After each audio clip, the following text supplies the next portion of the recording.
Bonjour et bienvenue dans Tête à Tête sur France 24. Notre invité aujourd'hui est Leslie Voltaire. Il est membre du Conseil présidentiel de transition en Haïti, ancien ministre, membre du parti Fanmi Lavalas. Il est avec nous depuis Port-au-Prince. Merci beaucoup, monsieur Voltaire.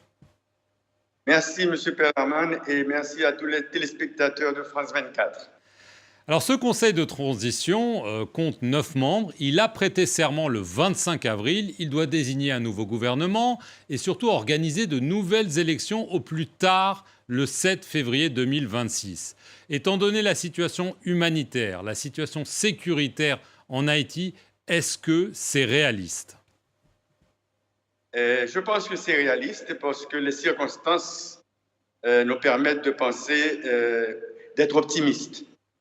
D'abord, ça fait 3 ans qu'on se met ensemble pour avoir un pouvoir exécutif bicéphale avec une présidence et un Premier ministre.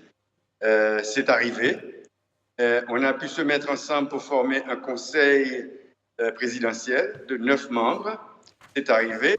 On a élu un coordonnateur. On a fait un vote sur une majorité qualifiée de 5 sur 7.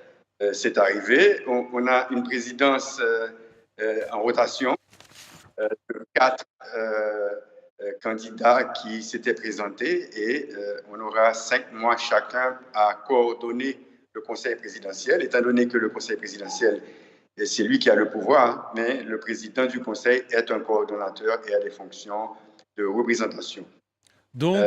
Donc vous estimez que des élections pourront se tenir d'ici février 2026, vraiment? Avant ça, je pense que cette année, on va se pencher sur la question sécuritaire et sur la question humanitaire. On va aussi faire une grande conférence nationale, non seulement au niveau métropolitain de Port-au-Prince, mais aussi dans les autres départements et aussi dans la diaspora haïtienne qui se trouve au Canada, en Europe, aux États-Unis, en Amérique latine. On va avoir une vision sur les 25 ans d'ici 2050. Que veut la nation haïtienne? Que veut-on devenir comme pays? Et on va avoir aussi une réforme de la Constitution. Il y a beaucoup de travaux qui sont déjà faits sur ça pour que la Constitution soit simplifiée. On va avoir aussi la création d'un conseil électoral qui va faire l'inventaire de ce qui existe et surtout un audit de la carte d'Hermalogue, qui est la carte d'identité électorale à laquelle on se sert. Il y a déjà 6 millions d'inscrits. À partir de janvier 2025, on commencera avec toutes les opérations électorales. Ça va durer 9 mois. En décembre, on aura l'élection et en janvier, on aura un nouveau gouvernement, une nouvelle classe dirigeante. Alors ça, évidemment, ça c'est la théorie. La pratique, évidemment, ça dépend, vous l'avez évoqué, de la situation sécuritaire. Les gangs, comme on les appelle, regroupés dorénavant dans une coalition appelée Vivre Ensemble, dirigée par Jimmy Cherizier, alias Barbecue, contrôlent, d'après la plupart des gens, 80% au moins de la capitale. Ils sont désormais mieux armés, mieux financés avec le trafic de drogue. Comment est-ce que vous pouvez déployer cette feuille de route alors que les gangs contrôlent de facto Haïti? Bon, de toute façon, ils contrôlent de facto, mais c'est une population qui se meurt de faim. Il y a 5 millions d'Haïtiens sur 12 qui sont affamés et qui n'en peuvent plus. Donc, il y a une énergie du désespoir aussi. On est en train de lancer un vaste programme de nettoyage de Port-au-Prince, de curage de tous les canaux. Et avec la saison des pluies qui s'en vient, eux aussi, ils vont être inondés. Donc, eux aussi, ils ont intérêt à travailler et que la population voit qu'il y a du travail qui se donne à Haïti. Je pense aussi qu'avec l'arrivée de la force multinationale qui commence à se déployer dès la semaine prochaine, il y a un espoir pour équiper la police haïtienne, pour équiper les mairies pour commencer à faire ce travail de sécurité. Alors, vous venez d'évoquer le déploiement de cette force multinationale d'appui à la sécurité, comme on l'appelle. Ça a été avalisé par le Conseil de sécurité des Nations Unies. Ce sera sous commandement kényan. De combien d'hommes parle-t-on? Parce qu'on parle beaucoup, en effet, qu'il y a des précurseurs qui sont en train d'arriver. Mais d'après ce que vous savez, combien d'hommes de cette force, surtout des policiers, vont être en Haïti? On parle d'ici le 5 mois, une force de 2500 personnes, De 2005. spécialisées et équipées et appuyées par la logistique américaine. Et leur mission va donc être d'affronter les gangs, parce que les gangs ont d'ores et déjà annoncé la couleur. Ils les considèrent comme des envahisseurs et ils ont prévenu qu'ils allaient les combattre pied à pied. Est-ce qu'on ne risque pas d'ajouter encore plus de violence à celle que les Haïtiens subissent tous les jours? Leur mission va être d'entraîner les Haïtiens, d'accompagner les Haïtiens qui vont se battre. Donc eux ne vont pas se battre. Eh bien, jusqu'à présent, à moins qu'on les attaque. Mais justement, la police, on le sait, est très affaiblie. Certains l'accusent de ne pas vraiment faire son travail, d'être infiltrée même parfois par les gangs, par les narcotrafiquants. Il y a un vrai problème de légitimité de la police haïtienne aux yeux de la population. Comment est-ce qu'on peut compenser cela? Bon, je pense qu'il n'y avait pas de volonté politique. Vous savez que le poisson pourrit par la tête. Maintenant, il y a une volonté politique qui demande à la police de faire son travail. Effectivement, il y a des corrompus dans la police, comme on les appelle des ripoux, et ici, chez vous. Effectivement, on doit les valoriser en augmentant leur salaire, en donnant des primes à ceux qui combattent. J'ai lu qu'il y avait à peu près 40% de corrompus dans la police. Je pense qu'avec les 60%, on peut travailler très bien. Il y a beaucoup d'unités spécialisées maintenant qui sont prêtes au combat. Il faut les valoriser, les récompenser, donner des bourses à leurs enfants, donner accès à l'hôpital à leurs enfants, leur donner des cartes de débit ou de crédit et communiquer avec eux, montrer qu'ils sont en faveur de la population pour que la population puisse les accompagner. Parce que c'est la population qui peut aider à renseigner sur ce qu'il faut faire.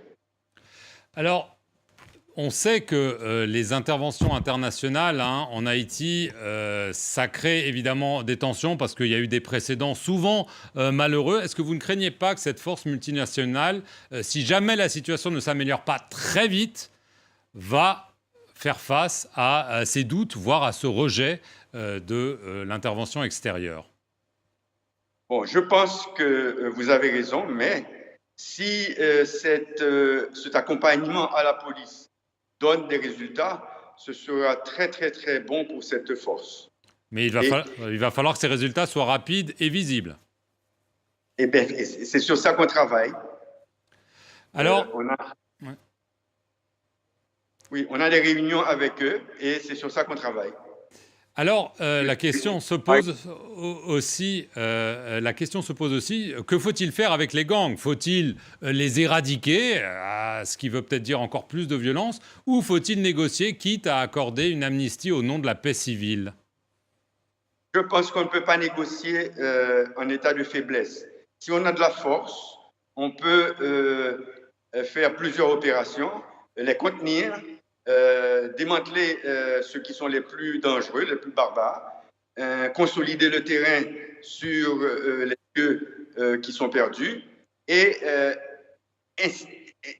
donner beaucoup de jobs, beaucoup de travail et donner accès aux hôpitaux et à l'éducation, ouvrir les écoles, donner une alternative aux jeunes. Vous avez tout à l'heure employé l'expression « le poisson pourri par la tête ». Votre conseil de transition, enfin celui dont vous faites partie, fait suite à la démission forcée, il faut bien le dire, du Premier ministre Ariel Henry, qui avait été soutenu par la communauté internationale à l'époque, il faut quand même le rappeler avant qu'il le lâche. Est-ce que lui doit rendre des comptes? Eh bien, effectivement, il a un bilan totalement négatif et sur tous les points. Donc, effectivement, il devrait rendre des comptes, comme tout dirigeant. Et est-ce que la communauté internationale ne s'est-elle pas fourvoyée, justement? On se souvient, il y a eu l'assassinat de Jovenel Moïse, puis Ariel Henry, qui a été soutenu sans véritable base juridique par les États-Unis, la France, le Canada, entre autres. Est-ce que la communauté internationale n'a pas aussi, d'une certaine façon, une dette envers Haïti de ce point de vue-là? Oui, j'espère qu'ils vont se racheter. J'espère qu'ils vont supporter à bout de bras ce conseil. Et parce qu'on a à faire sur 20 mois, tellement en si peu de temps. Et oui, ils doivent se racheter et nous supporter, nous accompagner dans cette tâche gigantesque. Vous venez de le dire, et donc en conclusion, vous dites que c'est une tâche gigantesque. Si jamais ce conseil présidentiel et la transition qu'il est censé mettre en place échouent, quel est le scénario pour Haïti, celui du pire? Bon, on ne va pas échouer. On est sûr qu'on ne va pas échouer parce qu'on représente toute la nation haïtienne. Toutes les forces vives de la nation sont représentées dans ce conseil. On ne peut pas échouer. Leslie Voltaire, merci beaucoup d'avoir répondu aux questions de France 24 depuis Port-au-Prince en Haïti, et merci à vous d'avoir suivi cette émission sur nos... Bonjour et bienvenue dans Tête à Tête sur France 24. Notre invité aujourd'hui est Leslie Voltaire. Il est membre du Conseil présidentiel de transition en Haïti, ancien ministre, membre du parti Fanmi Lavalas. Il est avec nous depuis Port-au-Prince. Merci beaucoup, monsieur Voltaire. Merci, monsieur Perman, et merci à tous les téléspectateurs de France 24. Alors, ce conseil de transition compte 9 membres. Il a prêté serment le 25 avril. Il doit désigner un nouveau gouvernement et surtout organiser de nouvelles élections au plus tard le 7 février 2026. Étant donné la situation humanitaire, la situation sécuritaire en Haïti, est-ce que c'est réaliste? Je pense que c'est réaliste parce que les circonstances nous permettent de penser, d'être optimistes. D'abord, ça fait 3 ans qu'on se met ensemble pour avoir un pouvoir exécutif bicéphale avec une présidence et un Premier ministre. C'est arrivé. On a pu se mettre ensemble pour former un conseil présidentiel de 9 membres. C'est arrivé. On a élu un coordonnateur. On a fait un vote sur une majorité qualifiée de 5 sur 7. C'est arrivé. On a une présidence en rotation de 4 candidats qui s'étaient présentés et on aura 5 mois chacun à coordonner le conseil présidentiel, étant donné que le conseil présidentiel, c'est lui qui a le pouvoir, mais le président du conseil est un coordonnateur et a des fonctions de représentation. Donc vous estimez que des élections pourront se tenir d'ici février 2026, vraiment? Avant ça, je pense que cette année, on va se pencher sur la question sécuritaire et sur la question humanitaire. On va aussi faire une grande conférence nationale, non seulement au niveau métropolitain de Port-au-Prince, mais aussi dans les autres départements et aussi dans la diaspora haïtienne qui se trouve au Canada, en Europe, aux États-Unis, en Amérique latine. On va avoir une vision sur les 25 ans d'ici 2050. Que veut la nation haïtienne? Que veut-on devenir comme pays? Et on va avoir aussi une réforme de la Constitution. Il y a beaucoup de travaux qui sont déjà faits sur ça, pour que la Constitution soit simplifiée. On va avoir aussi la création d'un conseil électoral qui va faire l'inventaire de ce qui existe et surtout un audit de la carte d'Hermalogue, qui est la carte d'identité électorale à laquelle on se sert. Il y a déjà 6 millions d'inscrits. À partir de janvier 2025, on commencera avec toutes les opérations électorales. Ça va durer 9 mois. En décembre, on aura l'élection et en janvier, on aura un nouveau gouvernement, une nouvelle classe dirigeante. Alors ça, évidemment, ça c'est la théorie. La pratique, évidemment, ça dépend, vous l'avez évoqué, de la situation sécuritaire. Les gangs, comme on les appelle, regroupés dorénavant dans une coalition appelée Vivre Ensemble, dirigée par Jimmy Cherizier, alias Barbecue, contrôlent, d'après la plupart des gens, 80% au moins de la capitale. Ils sont désormais mieux armés, mieux financés avec le trafic de drogue. Comment est-ce que vous pouvez déployer cette feuille de route alors que les gangs contrôlent de facto Haïti? Bon, de toute façon, ils contrôlent de facto, mais c'est une population qui se meurt de faim. Il y a 5 millions d'Haïtiens sur 12 qui sont affamés et qui n'en peuvent plus. Donc, il y a une énergie du désespoir aussi. On est en train de lancer un vaste programme de nettoyage de Port-au-Prince, de curage de tous les canaux. Et avec la saison des pluies qui s'en vient, eux aussi, ils vont être inondés. Donc, eux aussi, ils ont intérêt à travailler et que la population voit qu'il y a du travail qui se donne à Haïti. Je pense aussi qu'avec l'arrivée de la force multinationale qui commence à se déployer dès la semaine prochaine, il y a un espoir pour équiper la police haïtienne, pour équiper les mairies pour commencer à faire ce travail de sécurité. Alors, vous venez d'évoquer le déploiement de cette force multinationale d'appui à la sécurité, comme on l'appelle. Ça a été avalisé par le Conseil de sécurité des Nations Unies. Ce sera sous commandement kényan. De combien d'hommes parle-t-on? Parce qu'on parle beaucoup, en effet, qu'il y a des précurseurs qui sont en train d'arriver. Mais d'après ce que vous savez, combien d'hommes de cette force, surtout des policiers, vont être en Haïti? On parle d'ici le 5 mois, une force de 2500 personnes.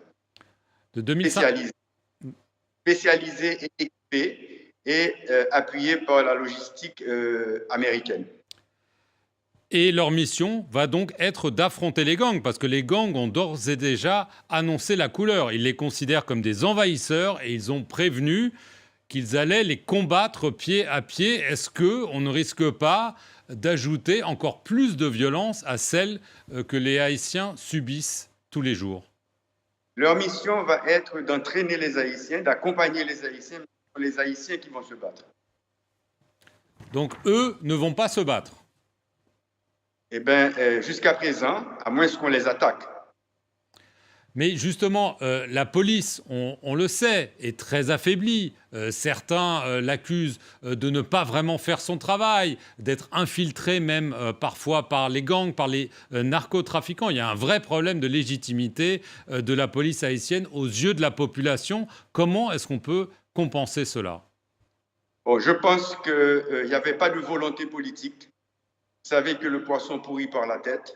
Maintenant, il y a une volonté politique qui demande à la police de faire son travail. Effectivement, il y a des corrompus dans la police, comme on les appelle les ripoux, et ici, chez vous. Effectivement, on doit les valoriser en augmentant leur salaire, en donnant des primes à ceux qui combattent.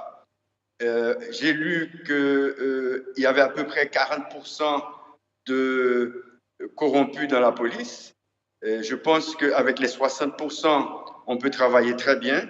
Il y a beaucoup d'unités spécialisées maintenant qui sont prêtes au combat. Il faut les valoriser, les récompenser, donner des bourses à leurs enfants, donner accès à l'hôpital à leurs enfants, leur donner des cartes de débit ou de crédit et communiquer avec eux, montrer qu'ils sont en faveur de la population pour que la population puisse les accompagner. Parce que c'est la population qui peut aider à renseigner sur ce qu'il faut faire. Alors, on sait que les interventions internationales en Haïti, ça crée évidemment des tensions parce qu'il y a eu des précédents souvent malheureux. Est-ce que vous ne craignez pas que cette force multinationale, si jamais la situation ne s'améliore pas très vite, va faire face à ces doutes, voire à ce rejet de l'intervention extérieure? Bon, je pense que vous avez raison, mais si cet accompagnement à la police donne des résultats, ce sera très, très, très bon pour cette force. Mais il va falloir que ces résultats soient rapides et visibles. Et bien, c'est sur ça qu'on travaille. Alors, on a des réunions avec eux et c'est sur ça qu'on travaille.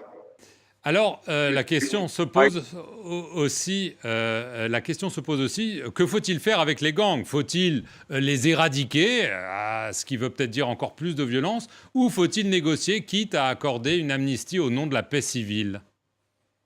Je pense qu'on ne peut pas négocier en état de faiblesse. Si on a de la force, on peut faire plusieurs opérations, les contenir, démanteler ceux qui sont les plus dangereux, les plus barbares, consolider le terrain sur les lieux qui sont perdus et donner beaucoup de jobs, beaucoup de travail et donner accès aux hôpitaux et à l'éducation, ouvrir les écoles, donner une alternative aux jeunes. Vous avez tout à l'heure employé l'expression « le poisson pourri par la tête ». Votre conseil de transition, enfin celui dont vous faites partie, fait suite à la démission forcée, il faut bien le dire, du Premier ministre Ariel Henry, qui avait été soutenu par la communauté internationale à l'époque, il faut quand même le rappeler avant qu'il le lâche. Est-ce que lui doit rendre des comptes ? Eh bien, effectivement, il a un bilan totalement négatif et sur tous les points. Donc, effectivement, il devrait rendre des comptes, comme tout dirigeant. Et est-ce que la communauté internationale ne s'est-elle pas fourvoyée, justement? On se souvient, il y a eu l'assassinat de Jovenel Moïse, puis Ariel Henry, qui a été soutenu sans véritable base juridique par les États-Unis, la France, le Canada, entre autres. Est-ce que la communauté internationale n'a pas aussi, d'une certaine façon, une dette envers Haïti de ce point de vue-là? Oui, j'espère qu'ils vont se racheter. J'espère qu'ils vont supporter à bout de bras ce conseil. Et parce qu'on a à faire sur 20 mois, tellement en si peu de temps. Et oui, ils doivent se racheter et nous supporter, nous accompagner dans cette tâche gigantesque. Vous venez de le dire et donc en conclusion, vous dites que c'est une tâche gigantesque. Si jamais ce conseil présidentiel et la transition qu'il est censé mettre en place échouent, quel est le scénario pour Haïti, celui du pire ? Bon, on ne va pas échouer. On est sûr qu'on ne va pas échouer parce qu'on représente toute la nation haïtienne. Toutes les forces vives de la nation sont représentées dans ce conseil. On ne peut pas échouer. Leslie Voltaire, merci beaucoup d'avoir répondu aux questions de France 24 depuis Port-au-Prince en Haïti et merci à vous d'avoir suivi cette émission sur